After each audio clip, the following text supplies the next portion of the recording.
tout ce qu'on voulait faire, c'était désacraliser l'interview présidentielle. Je respecte la fonction présidentielle, il y a des responsabilités. Moi, je suis patron d'une entreprise aussi, j'ai des responsabilités. Lui, il a été élu à la tête d'un pays. Mais le fait d'occuper des responsabilités et qu'on respecte la fonction n'empêche pas qu'on reste des égaux. On avait discuté absolument avec Jean-Jacques Bourdin. Je lui avais dit, moi, tu sais, je viens toujours comme ça. Et toi, il me dit, bah non, moi, je fais mes entretiens aussi sans cravate, donc je serai comme ça. Donc, premièrement, on vient tel qu'on est. Deuxièmement, je lui dis, non, je crois que c'est Jean-Jacques qui dit, mais alors comment on l'appelle? Et je lui dis, écoute, moi, je vais l'appeler Emmanuel Macron. Voilà. Et donc, on a convenu. Il me dit, bah oui, moi, je vais lui dire Monsieur le Président au début, mais après, on l'appellera Emmanuel Macron. Voilà, ça me paraît...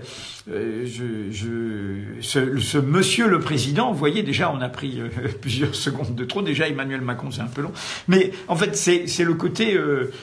oui, on a voulu casser la déférence. On a voulu casser la déférence. Et je le respecte, je le répète, être, tout en le respectant, justement, être dans une culture de l'égalité. On a inventé la République en bousculant le dogme de la monarchie absolue, le dogme des privilèges, le dogme des révérences aux monarques.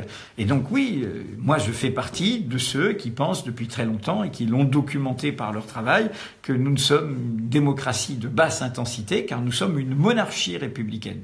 Nous ne sommes pas un pays vraiment démocratique. Le président a beaucoup de pouvoir. Il est beaucoup moins contrôlé que d'autres présidents, y compris le président des États-Unis. Le pouvoir, ça c'est une question que j'avais prévue, le pouvoir du Parlement est très soumis au pouvoir exécutif. Et donc oui, moi je voulais marquer ce symbole. Je dis, moi je voulais une interview d'égal à égal.